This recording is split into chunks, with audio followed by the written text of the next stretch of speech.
younger age groups, and that only if you're in the 35 to 49s or older are you really much more likely to choose the television as your only entertainment vehicle for this kind of programming.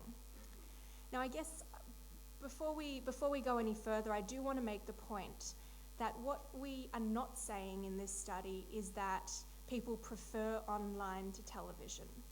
We asked the question in so many different ways throughout this study, and the results kept coming back compellingly that everything equal, people prefer to watch on TV.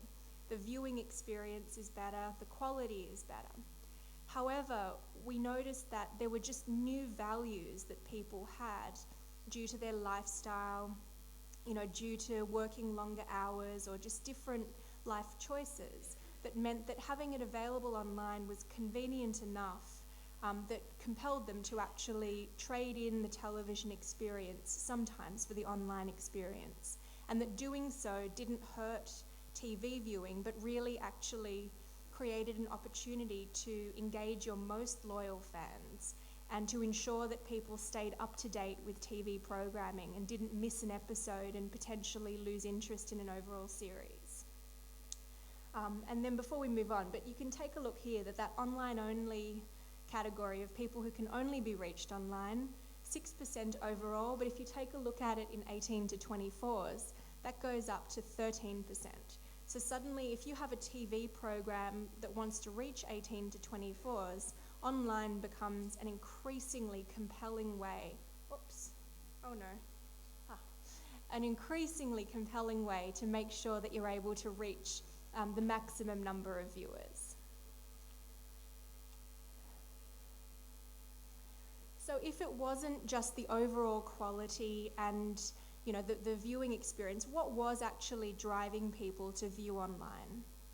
And what we actually saw here was that a missed episode on television was one of the biggest reasons why people were choosing to tune in online. So that really went against, the potential worry that having online video available was going to deter people from watching their television sets. Quite the contrary. It was actually enabling TV viewers to continue to watch their favorite programming, but to do so in a way that was convenient with their lifestyles. The other interesting point is that, convenience was next, but less ads was only number 3 on this list. And I don't know how the considerations are going here, but I know that definitely in the US, when long format content first became available online, the ad loads were really, really low because the assumption was made that viewers were viewing online because they wanted to avoid ads. And what we've found time and time again was that having less ads was a benefit, but it definitely wasn't the primary reason for why people were watching online. Catch-up viewing and convenience were much more important to people. The other important point here, particularly if you're a media company considering the opportunity in TV on the web, is that liking to see past episodes was a new reason that we hadn't seen before. And when we actually drilled down a bit further into what that meant, it was actually the ability to discover programming during a season. So perhaps if you hadn't heard about a TV show before it launched, or you maybe heard something about it but you hadn't started DVRing it or you weren't able to watch it, having it available online meant that you could suddenly go in, check out the season premiere, and if you liked it, continue to be a TV-only viewer or continue to watch it on both episodes. So it actually grew the total audience and the way in which you could actually reach your total audience in aggregate rather than detracted from it. So overall, the story was very positive, and it showed that video viewing was, added incremental value and added deeper engagement to the overall audience. One other interesting point that we didn't actually capture in any of these slides, but which jumped out at me particularly, was when asked the question, have you in the last month ever stopped watching a TV show online in order to visit an advertiser's website? Have you in the last month ever stopped watching to visit an advertiser's website? And we just kind of threw that question in there because we didn't know either way, but we figured why not. And we actually found that pretty much consistently across all age groups, that 43% of viewers said that they had stopped watching the content because something in an ad or something that they saw in a product, in a program, was so compelling to them that they wanted to go and research it or see about it straight away. So, that to us spoke very, very compellingly about the advertising opportunity in this kind of programming.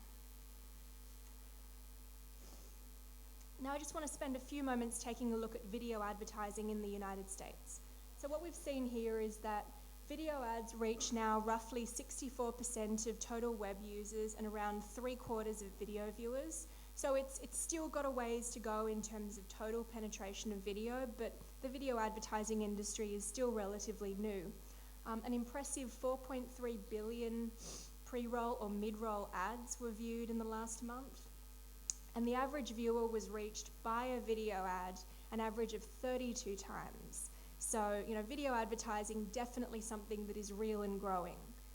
Interestingly though, we also do produce a lot of data on online spending and e-commerce, and when we actually did an analysis that looked particularly at video viewers who had been exposed to a commercial, we found that 83% of all total online spending, so 83% of every single e-commerce transaction that we tracked in the United States came from that 64% of web visitors who had been exposed to a video ad. So it's not to necessarily say that the video ad caused them to buy, but what it showed to us was that the people who were being exposed to video commercials were the people who were driving the lion's share of online spending total. So whereas we often think about online video advertising as just a branding, I say just, as a powerful branding mechanism, and it is, we've seen this time and time again, that definitely also says to me that there's a very, very real direct response or special deal type opportunity in video advertising if the context is right, because the people who you reach with your video ad are also much, much more likely to be the people who buy online and the people who do go ahead and do make those kinds of online purchases. So just another thing which we noticed that was particularly interesting as you go into sales seasons or as you go towards Christmas and different points in the year. Now, the other final point, which we're sort of coming towards the end, and I guess, one thing I wanted to take a look at that we saw in a 5-year period in the United States was we saw, video growth plodding along, moving steadily, but nothing incremental. And then somewhere around the start of last year, we just saw video starting to grow. I mean, this is particularly in the number of people streaming and the overall videos that got watched. But if you look at duration does this. If you look at minutes per viewer, it does that as well. And this sort of roughly lines up with a lot of long format content being made freely available on the web, just as well as, I guess, overall, growing usage of video in generally. But it did really tie in with a push towards awareness of watching TV online. And I just want to refer back to a slide that we saw a little earlier, where we saw, roughly that a lot of the countries across Latin America had round about half of the hours per viewer that we were seeing in the United States. And I mentioned that I wanted to reference where we were at in the US about a year ago, prior to a lot of this growth, particularly in long form. And that was where it looked like a year ago. So basically on parity. So if you think that the growth that you see is very incremental and very slow, that can be the case, but within this space, particularly as more content becomes available, that growth can really move quickly. So, when preparing for that opportunity and when really looking at the marketplace, look at where things are now, but also look at the kind of trends and indicators that could mean that this kind of growth is just about poised to take place in the marketplace here as well, so that, when it happens, you've got all your, you got everything lined up and you've thought about your audience and you're really ready to make those kinds of moves to sell video advertising or to reach audiences through video advertising. And so in closing, I guess 3 key points if you remember nothing else.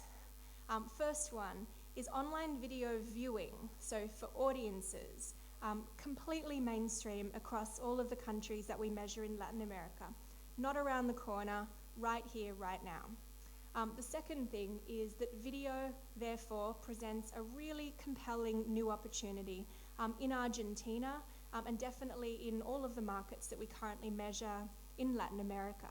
It's very real, the viewing is real. So the opportunity to get in there and start monetizing audiences and start really experimenting with video advertising is one that can be seized on right now.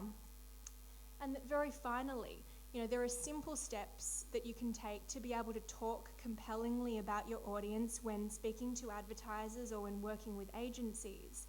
And, being here in the market is very important to us. So, we definitely want to work with you to make sure that we fully represent all of your audiences. We're here at the conference and we have a terrific local team, very, very handsome, terrific local team that wants to meet you all. And we look forward to making this marketplace together.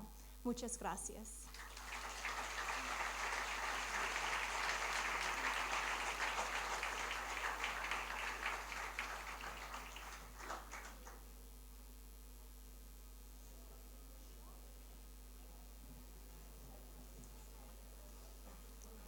Hacemos un receso para el almuerzo en la planta baja y nos reencontramos nuevamente en el segundo piso a las 14 horas para continuar con la jornada IAB Now y los tracks simultáneos con casos de éxito divididos en niños y teens y también jóvenes y adultos. Nos reencontramos entonces luego aquí nuevamente. Gracias.